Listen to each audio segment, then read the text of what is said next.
harusnya umat Islam itu punya data mereka yang tidak punya, mereka yang miskin. Jangan selalu memberi hanya kepada mereka yang minta, tapi kita yang harus nyari orang yang tidak mampu. Karena banyak orang yang tidak mampu tetap menjaga kehormatannya, dia tidak minta. Tugas kita yang punya adalah datangi dia dan kita kasih.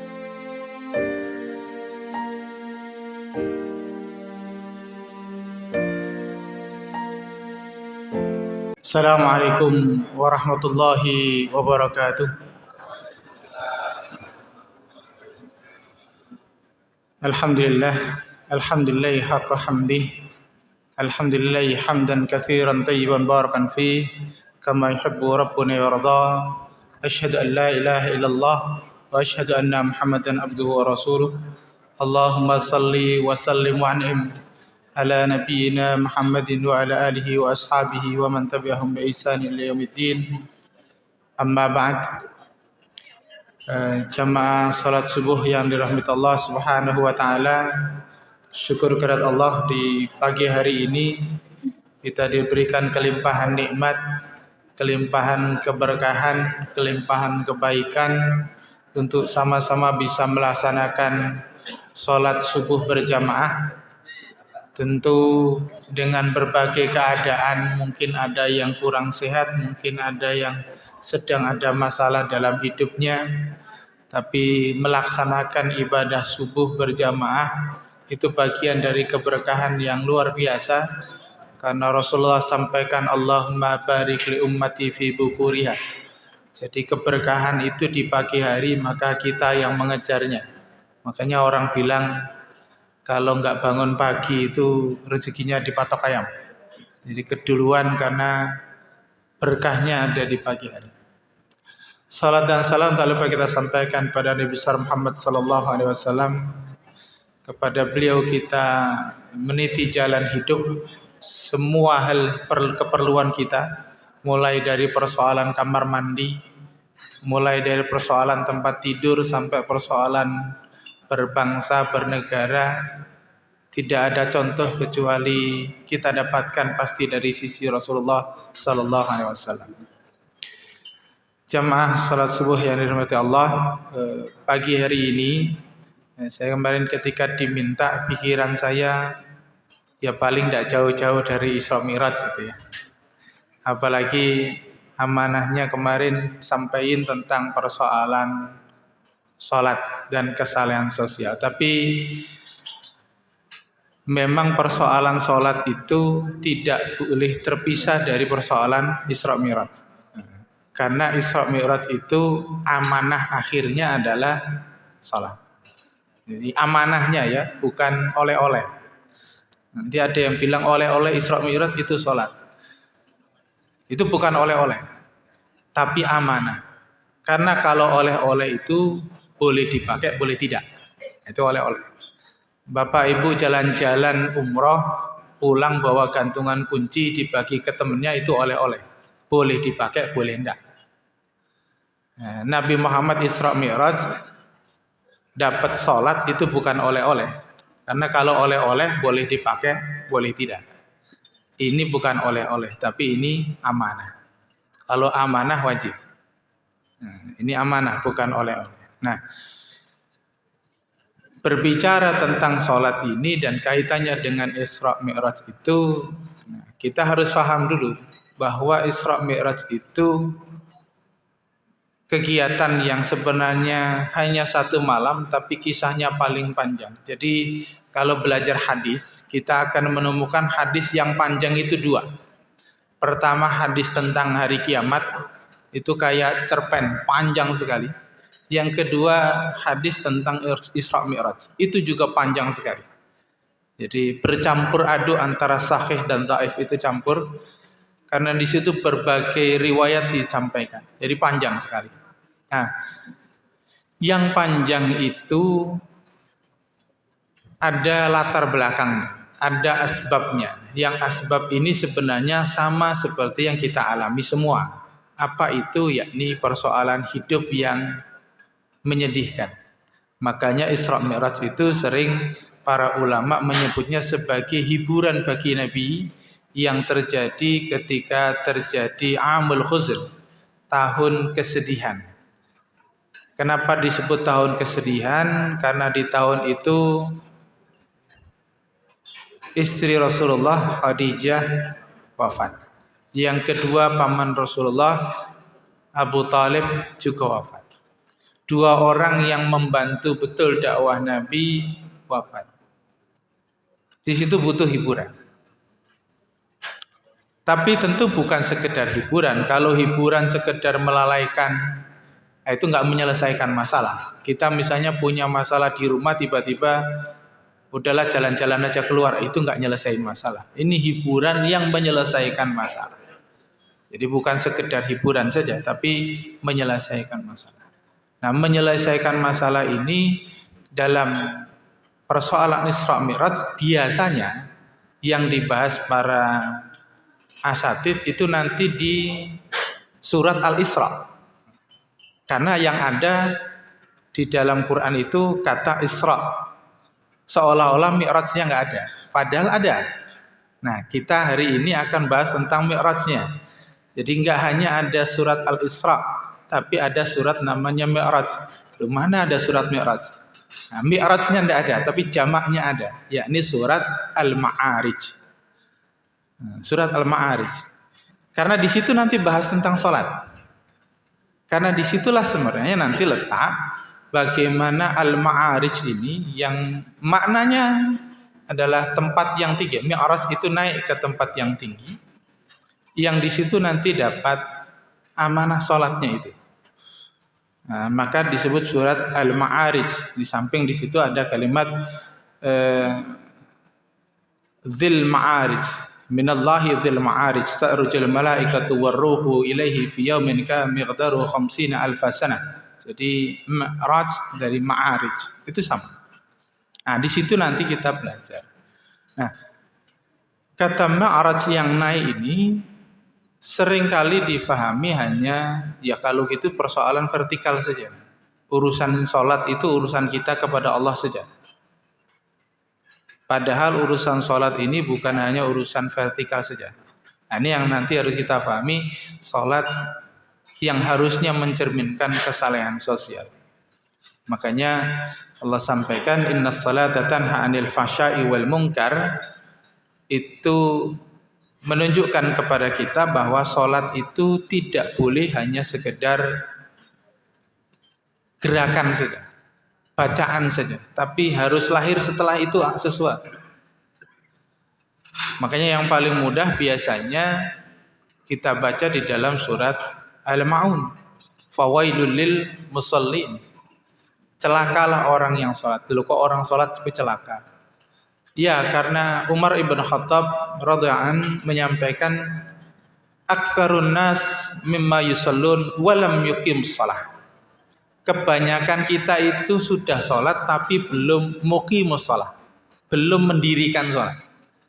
Jadi kalau Quran menyebut sholat saja itu belum tentu beres, belum tentu surga. Tapi kalau muqimus shalah, ini baru benar. Makanya doa Nabi Ibrahim itu Rabbi ja'alni muqimus shalah. Karena orang yang mendirikan sholat. Kalau sholat saja enggak. Karena makna sholat itu sangat umum. Sholat itu berdoa. As-sholat wa doa. Sholat itu berharap. Semua orang punya harapan. Itu sholat. Tapi kalau muqimus shalah, maka kita posisikan sholat itu sebagai perintah. Yang di situ bukan hanya kita meminta, tapi kita menjalankan perintah.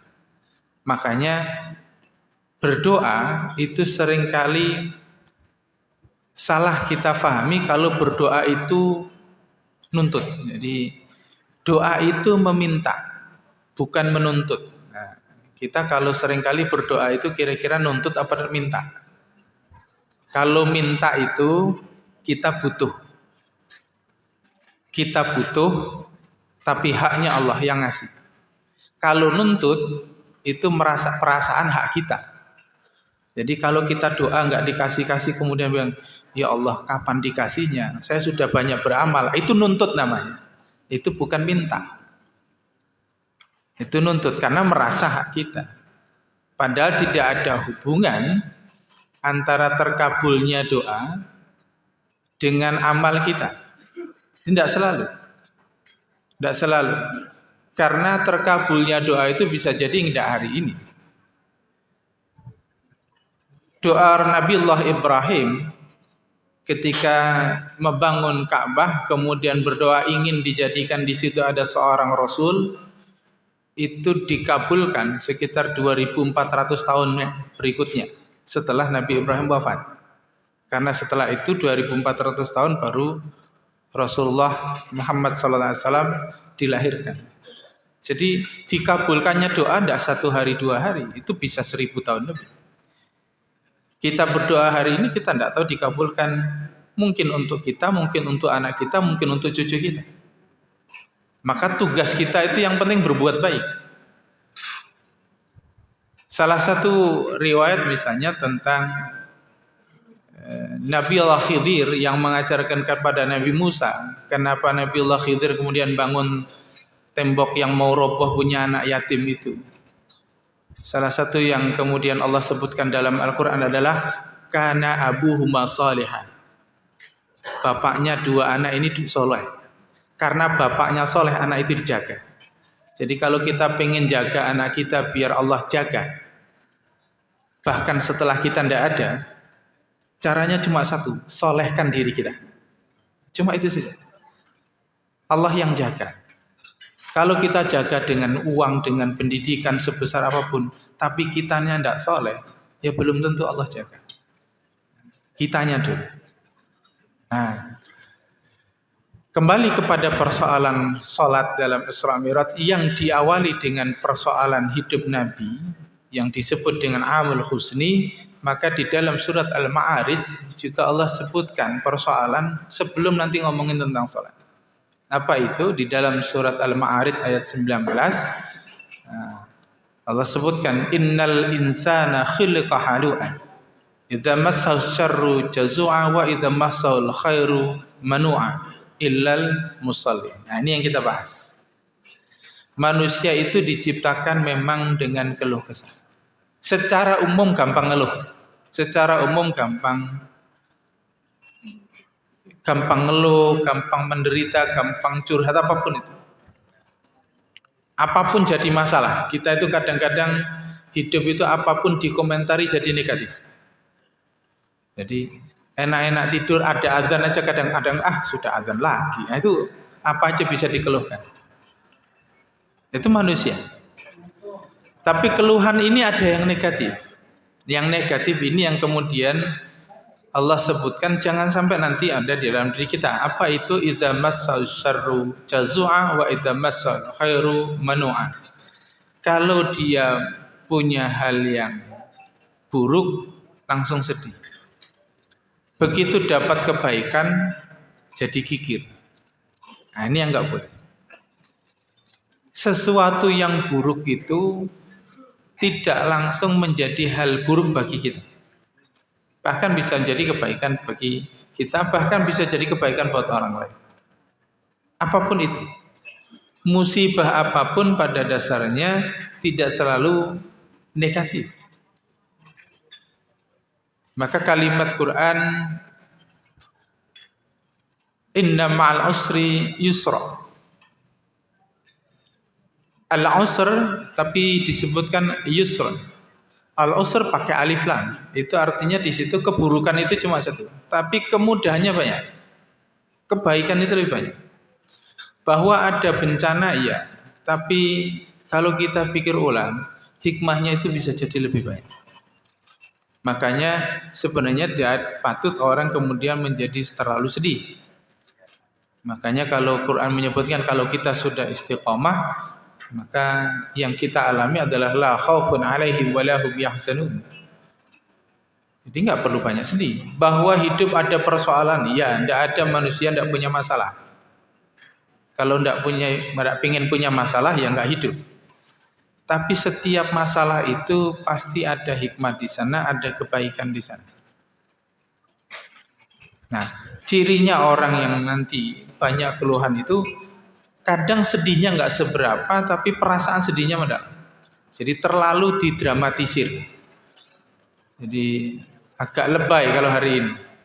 Jadi padahal cuma sedikit saja. Apalagi hari ini kadang-kadang makanan nggak enak sedikit, protesnya panjang. Kurang anget sedikit, protesnya panjang. Padahal biasa saja. Sebaliknya kalau dia dapat kebaikan, idza masyal khairu manu'an. Begitu dapat kebaikan jadi kikir, jadi pelit. Makanya kita pun kalau dapat kebaikan harus pahami bahwa kebaikan itu tidak selalu menjadi baik juga buat kita. Seolah-olah baik, tapi jangan-jangan itu ujian. Nah, masalahnya kita itu kadang lebih cepat sadar kalau ujiannya itu keburukan, bukan kebaikan. Jadi ujian sakit itu lebih cepat menyadarkan orang tapi daripada ujian kesehatan. Orang kalau kaya itu lebih mudah sombong. Itu padahal itu ujian. Makanya kalau kita kemudian kok belum kaya-kaya juga, ya harus tetap tenang. Jangan-jangan begitu dikasih kekayaan kita nggak kuat dengan ujian itu. Karena mudah jadi cepat sombong, cepat kikir. Manu'ah, merasa semua itu punya hak kita. Padahal kita diingatkan kalau hanya soal kekayaan dan kita menganggap kekayaan itu hak kita sepenuhnya, kalimat itu sudah disampaikan oleh Qarun yang mengatakan bahwa semua yang dia punya min ilmin indi, ya ini dariku sendiri, ini jeripayahku sendiri. Enggak. Kita bisa apapun itu enggak sendiri. Kita pasti butuh bantuan orang, kita pasti butuh dibantu, butuh jaringan, butuh relasi, enggak bisa sendiri. Makanya begitu ada kebaikan jangan gigih. Nah, tapi ada pengecualian di situ, illal musallin. Nah, ini yang kita bahas. Kecuali orang yang sholat. Jadi orang yang sholat, kalau kita rentet kalimat ini, berarti orang yang sholat itu kalau sholatnya benar, harusnya dia tidak gampang sedih, dia juga tidak gampang kikir. Kalau dia kena musibah, tidak terlalu meratap. Kalau dia punya kebaikan, tidak sampai sombong. Itu musolli. Nah, musallin ini siapa? Nah, ini yang kita harus jelaskan. Yang musallin ini tidak hanya kaitannya soal fikih. Kalau soal fikih itu sebenarnya mudah.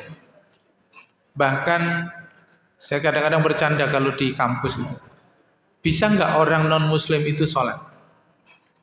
Kalau soal gerakan bacaan bisa. Mudah, kan tinggal ditiru saja. Bahkan Rasulullah menyampaikan kalimat yang sangat mudah, sallu kama ra'aitumuni usalli. Jadi ngajarin sholat itu sebenarnya mudah. Tapi kadang-kadang kita berdebat akhirnya buku fikih kebanyakan. Jadi kalimat itu pernah disampaikan oleh Syekh Yusuf Qaradawi ketika beliau di Mesir kemudian lama di Qatar, balik lagi ke Mesir, kemudian lihat di perpustakaan itu buku tentang sholat dan toharoh itu banyak sekali. Kemudian beliau sampaikan kalimat, umat ini rasanya kalau berdebat soal sholat pada sisi fikih sudah terlalu lelah. Terlalu lelah. Takbir itu setinggi apa? Banyak banget. Nanti kalau subuh itu gimana? Kunut apa enggak? Terlalu lelah. Padahal tidak seperti itu. Ngajarin sholat itu Rasul hanya bilang, lihat aku sholat, ikutin, selesai. Tidak usah ribet-ribet. Karena kalau ribet persoalan fikih, justru setelah sholatnya ini yang kita nggak dapat apa-apa. Yang justru nanti ujungnya fawailul lil musallin. Yang kalau fawailul lil musallin ini, ya tentu sholat kita justru tidak berdampak baik, malah berdampak buruk. Nah, kalau di dalam surat Al-Ma'un itu hanya digambarkan 3 hal saja. sederhananya. Jadi fawailul musallin alladzina hum an salatihim sahun alladzina hum yura'un wa yamna'un. Ini hanya membawa 3 cara pandang, 3 perspektif. Jadi sahun itu adalah soal melalaikan. Melalaikan itu artinya tidak menganggapnya penting. Artinya soal perspektif orientasi sholatnya. Yang kedua, yura'un. Yura'un itu adalah soal manfaat sholat. Jadi kalau manfaat sholatnya hanya pengen dilihat orang, begitu ngimamin bacaannya panjang, begitu sholat sendiri nggak sampai semenit selesai. Ini jadi masalah di situ.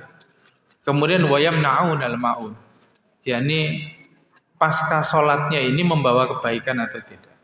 Nah, kebaikan atau tidak inilah yang dijelaskan di dalam surat Al-Ma'arij, bahwa kesalehan sosial itu menjadi ukuran apakah sholat kita itu sudah muqimus sholah atau baru musallin saja, baru sholat saja.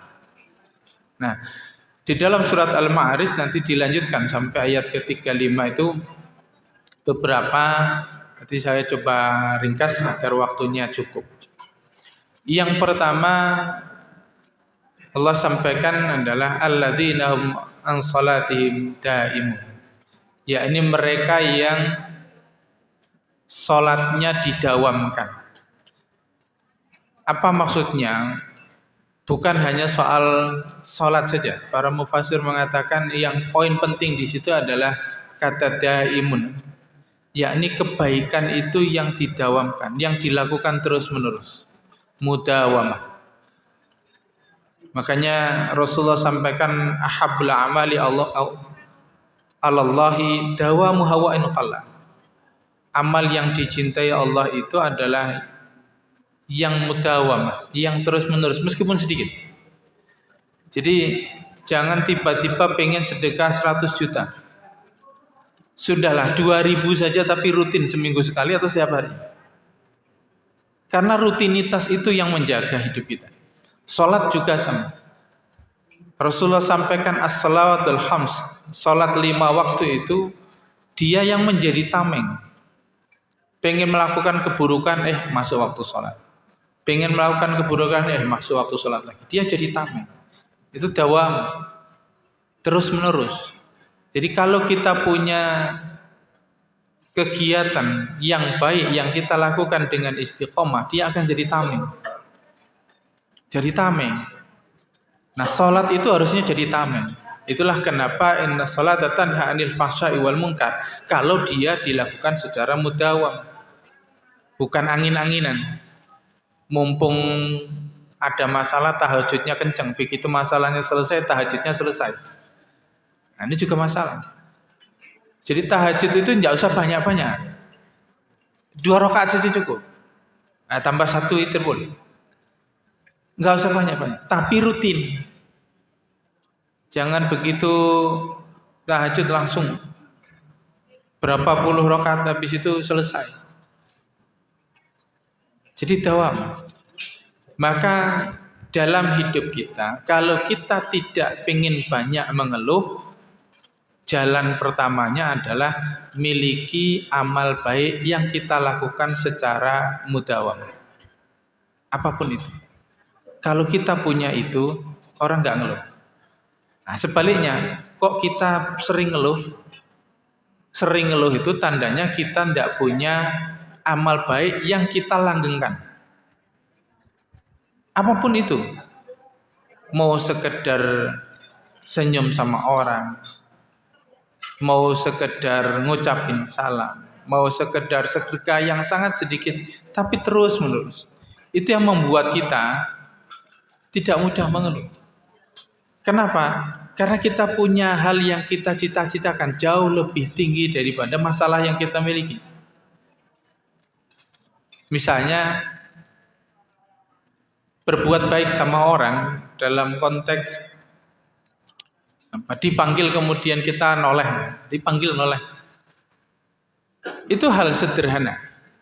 Tapi kadang-kadang kalau kita tidak lakukan itu tuh hanya mengeluh, jadi cemberut, orang yang nunduk, orang yang kalau dipanggil susu nggak nol langsung melengos. Nah, ini sangat sederhana. Jadi hal sederhana yang kita lakukan terus-menerus itu yang membuat kita tidak mengeluh. Kalau kita kok banyak mengeluh, artinya kita tidak punya hal kebaikan yang kita langgengkan. Langgengkan apapun. Mau itu ibadah mahdhah, misalnya sholat duha, langgengkan. Itu yang membuat kita nggak ngeluh. Kalaupun kita tetap mengeluh, ngeluhnya tepat pada objek yang tepat. Ngeluhnya pada Allah, bukan ngeluhnya di media sosial, bukan ngeluhnya pada orang lain. Ini ngeluhnya di saat-saat. Nah itu kan.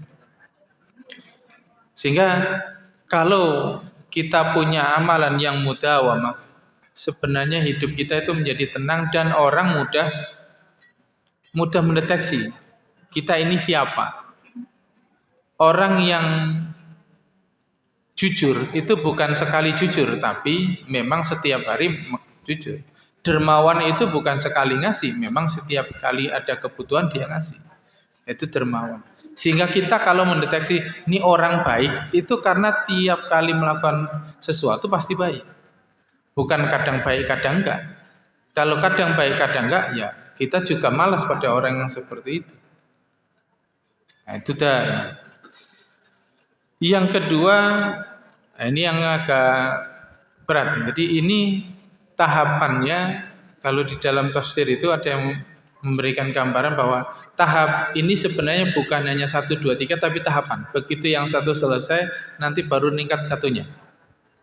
Nah, meningkat satunya apa itu?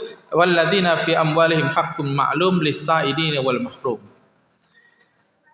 Yakni mereka yang di dalam hartanya ada hak bagi orang yang membutuhkan. Siapa itu? Yakni yang meminta maupun yang menjaga kehormatan. Artinya ada orang yang tidak mampu tapi tidak minta. Apa maksudnya di sini?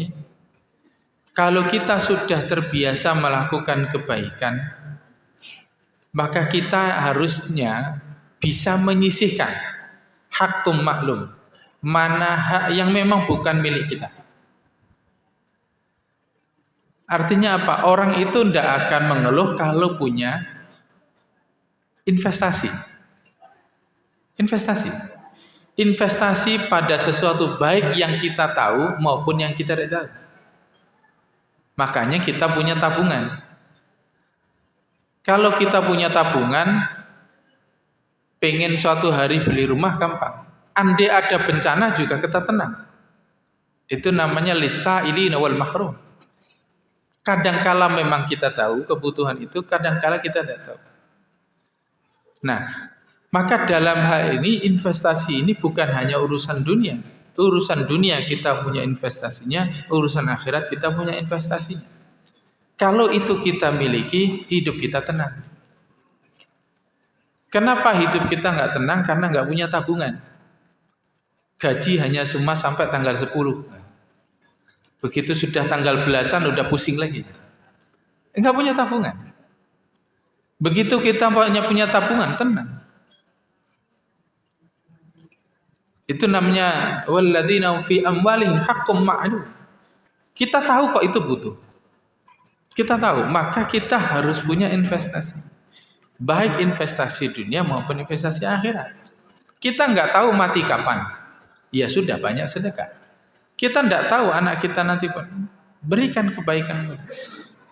Jadi kalau kita sudah merutinkan kebaikan, ingin investasi itu mudah. Kok kita susah nabung? Ya karena kegiatannya tidak jelas. Begitu tabungan ada dikit langsung habis lagi. Itu akhirnya kita punya perangkap gali lubang tutup lubang. Tidak tahu haknya yang mana. Makanya biar nggak gampang ngeluh, miliki investasi, letakkan harta kita sebagiannya memang untuk orang yang tidak mampu. Itu investasi, itu yang bikin kita tenang. Dan itulah yang memastikan rezeki kita. Jangan anggap rezeki itu hanya soal harta. Sehat kita itu rezeki. Rumah kita aman itu tidak, itu juga rezeki. Lampu nggak perlu ganti itu rezeki. Sapu nggak patah itu rezeki. Sendal nggak putus itu rezeki. Kadang-kadang kita lupa. Itu dari mana kita dapatkannya? Kalau kita punya investasi. Baik investasi yang memang itu sifatnya ukhrawi, kita berikan sedekah kepada orang lain, atau investasi persoalan dunia, kita punya tabungan. Sehingga suatu hari di jalan ternyata jatuh ban bocor, kalau ada duit tenang, enggak ada duit pusing. Kita juga sama, begitu amal sedekah kita banyak, Allah pasti ngasih kebaikan. Itu namanya lis-sa'ilina wal mahrum. Nah, lis-sa'ilina ini harus kita tahu. Karena itu dalam persoalan lis-sa'ilina wal mahrum, para ulama menyampaikan ini, harusnya umat Islam itu punya data mereka yang tidak punya, mereka yang miskin. Jangan selalu memberi hanya kepada mereka yang minta, tapi kita yang harus nyari orang yang tidak mampu. Karena banyak orang yang tidak mampu tetap menjaga kehormatannya, dia tidak minta. Tugas kita yang punya adalah datangi dia dan kita kasih. Artinya apa? Dalam kehidupan ukhrawi kita juga sama. Kebutuhan pribadi kita tidak pernah bisa prediksi. Karena itu kekal investasi, tabungan itu menjadi penting buat kita. Itu haqqum ma'lum lis-sa'ilina wal mahrum. Jadi, tapi itu agak susah kalau kita nggak rutin. Rutinkan dulu, baru naik level keduanya. Level keduanya kita punya investasi. Nah, makanya kok kita nggak bisa nabung? Ya buru-buru nabung, sehari-hari aja susah. Nah itu masalah.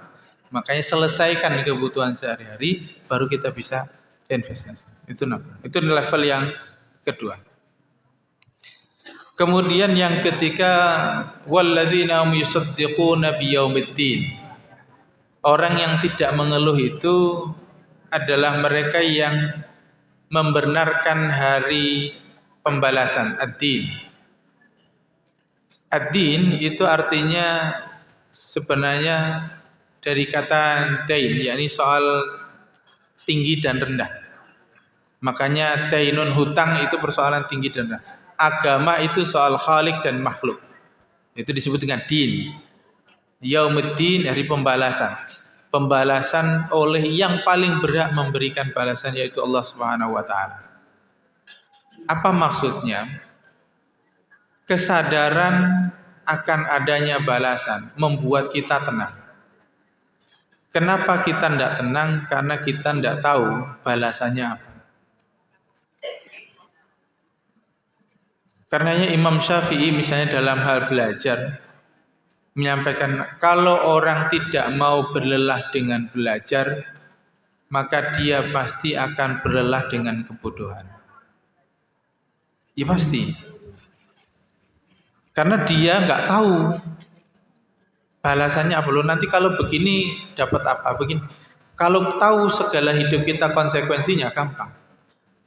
Gampang. Usaha apapun, kalau kita tahu konsekuensinya, itu gampang. Misalnya mau merawat ikan atau merawat hewan piaraan, tahu konsekuensinya. Kalau makanannya ini begini, kalau nanti begini, hasilnya begini.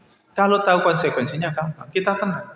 Kalau tidak tahu, trial and error, ya hasilnya error. Karena kita tidak boleh trial and error. Makanya yusaddiquna yaumiddin itu para ulama biasanya melahirkan pada pentingnya ilmu. Mengetahui konsekuensi hari pembalasan itu ilmu. Kita kadang-kadang nggak yakin, masalahnya nggak yakin saja. Jadi Ali bin Abi Thalib juga pernah menyampaikan bahwa manusia itu sering lalai, menganggap tidak ada padahal dia pasti ada, yakni kematian. Itu pasti. Kita kan nyantai aja lah, mati kayaknya masih lama lah, kalau sehat-sehat ini masa mati sih. Padahal banyak juga orang yang sehat tiba-tiba mati.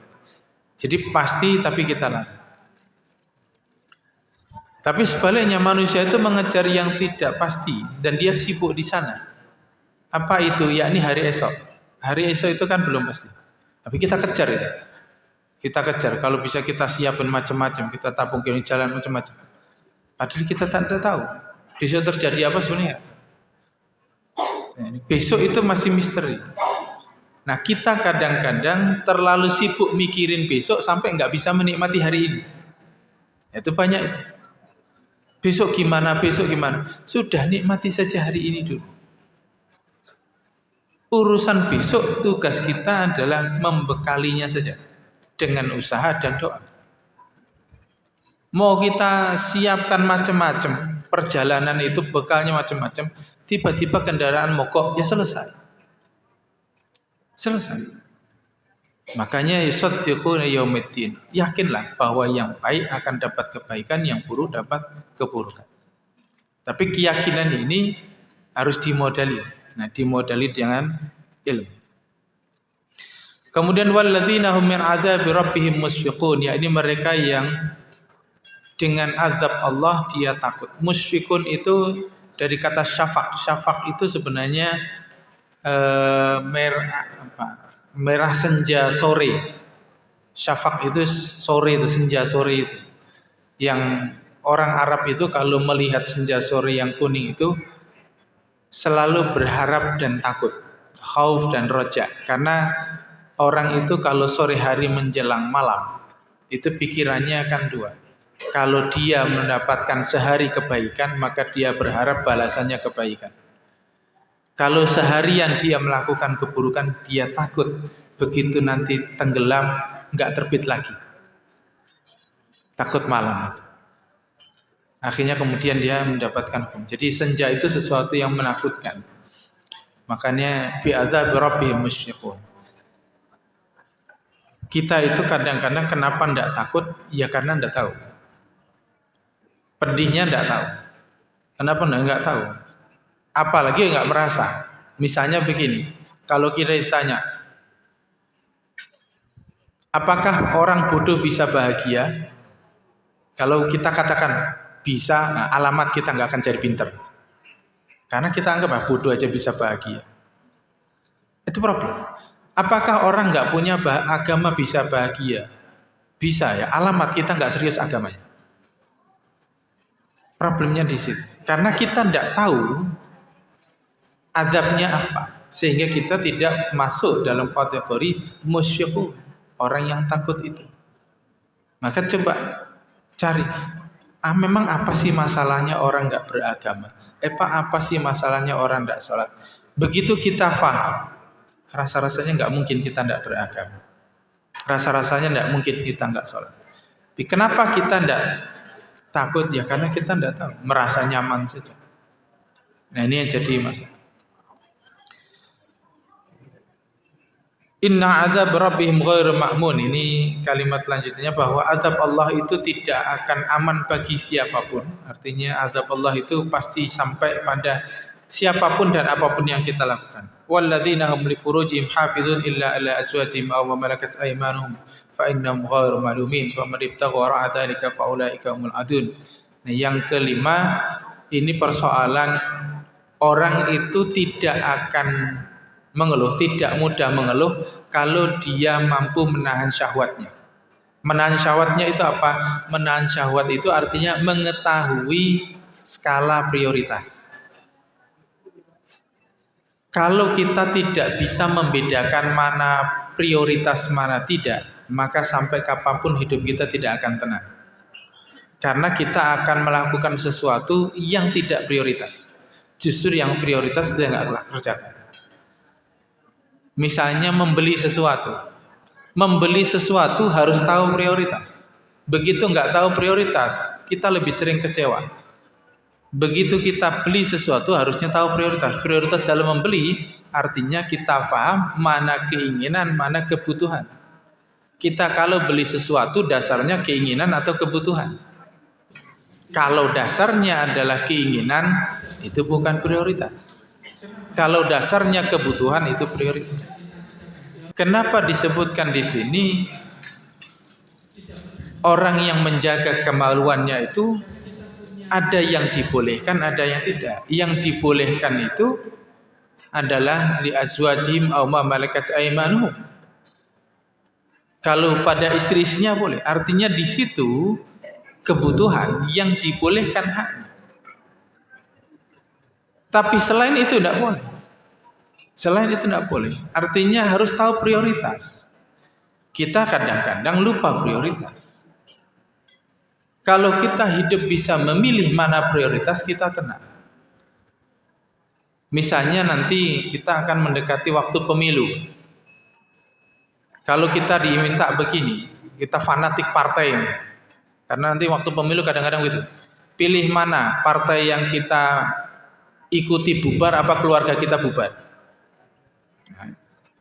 Karena ada yang fanatik partai, gara-gara fanatik partai keluarganya bubar. Ini nggak tahu prioritas. Padahal tentu lebih penting keluarga. Ini gara-gara beda partai keluarganya bubar. Nggak tahu prioritas. Maka harus paham. Begitu tahu prioritas kita tenang. Karena kita tahu mana menempatkan diri kita. Mana? Nah, kemudian berikutnya walladzina hum li amanatihim wa ahdihim raun. Nah, ini kalimat yang unik dari Allah. Begitu menyebut kata amanah, itu menyebutnya kalimat amanatihim. Amanahnya itu bentuknya jamak. Begitu wa ahdihim, ahdun itu mufrad atau single. Jadi tidak jamak, tidak bermakna banyak. Para mufassir mengatakan gini, hidup kita itu amanah itu banyak, janji kita itu sedikit. Cuma seringkali kita melalaikan amanah, sibuk pada janji. Amanah itu peran. Kita punya peran sebagai suami, punya peran sebagai ayah, punya peran sebagai guru, itu peran. Satu orang itu perannya banyak, itu amanah. Tapi kalau ditanya, hari ini ada janji nggak? Nggak ada janji apa-apa, nggak ada janji sama orang, biasa saja. Janji itu sedikit. Cuma kadang-kadang kita sibuk pada sesuatu yang kita anggap itu janji. Misalnya keinginan untuk posting. Pokoknya hari ini harus posting. Itu seolah-olah janji, padahal bukan janji. Fokus di situ, lupa amanah. Makanya walladzina li amanatihim wa ahdihim. Jadi orang yang bisa menjaga amanah, maka perhatikan peran kita. Kalau kita paham peran kita, kita tenang. Banyak orang yang tidak paham perannya dan menganggap udahlah peran saya kan cuma misalnya yang bapak-bapak yang penting cari nafkah. Urusan anak-anak sekolah yang penting bisa bayar sekolah. Bukan itu. Makanya seringkali ya sekolah itu hanya sebagai tempat pembuangan anak saja. Jadi anak itu ditaruh pokoknya dibayar selesai.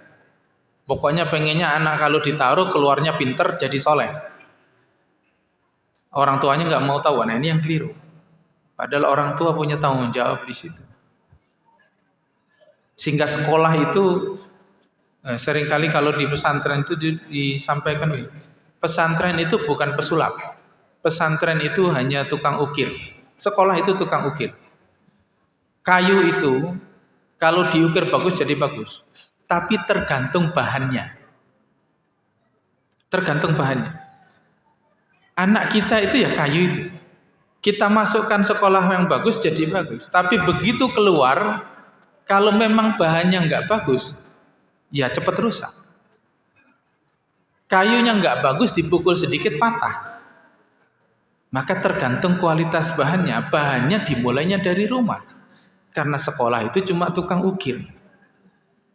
Jangan berharap sekolah itu kemudian bisa menguatkan bahan. Bahannya itu dari rumah. Nah, peran ini yang harus kita pahami. Kita ini perannya apa sih? Jangan sampai lewatin peran itu. Kemudian walladzina hum bi syahadatihim qaimun. Orang yang dalam persaksiannya dia bisa menyampaikan qaimun, meneguhkan pimpin. Kalimatnya adalah orang yang tidak mudah mengeluh itu adalah mereka yang sama antara kata dan lakunya. Ngomongnya apa, tindakannya apa. Nah, itu pasti tenang. Ini orang tenang. Tapi kalau misalnya ngomong A tindakannya B, nah ini orang banyak mengeluh. Kemudian yang terakhir, walladzina hum ala salatihim yuhafizun. Allah menutup dengan persoalan salat, membuka dengan persoalan salat, walladzina hum ala salatihim daimun, ditutup dengan walladzina hum ala salatihim yuhafizun. Apa maksudnya? Nah, ini yang awal ngomongin tentang kontinuitas, ini soal kualitas, soal kuantitas, soal jumlah. Yang penting terus menerus. Tapi yang terakhir adalah soal kualitas, dijaga kualitasnya. Jadi jangan sekedar formalitas. Kadang-kadang kita hidup itu kenapa banyak mengeluh? Karena terlalu banyak formalitas. Yang penting kelihatannya, susah itu. Kita nggak makan jeruk tapi minuman rasa jeruk, itu kelihatannya. Hidup di buatan, ya semuanya sekarang buatan, pemanis buatan, bahkan kecerdasan buatan. Nanti ada istri juga buatan, ini sekarang muncul. Jadi sekarang muncul, karena semuanya buatan. Makanya tetap perhatikan yuhafizun, itu artinya adalah soal kualitas. Tapi kualitas ini di akhir. Kenapa di akhir? Para ulama mengatakan begini, karena orang yang mementingkan kualitas itu biasanya orang yang sudah selesai persoalan kuantitas. Misalnya begini, kenapa sih kita kok susah mendalami Quran, mendalami tafsir? Karena Quran belum di kepala kita. Begitu orang yang sudah hafal Quran, kuantitasnya ada, maka dia akan pikir, oh iya ya, isinya apa sih? Dia gali. Jadi begitu kita belajar semangat, habis itu hilang, karena kita belum banyak. Jadi kuantitasnya memang harus diperbanyak dulu. Baru ngomongin tentang kualitas.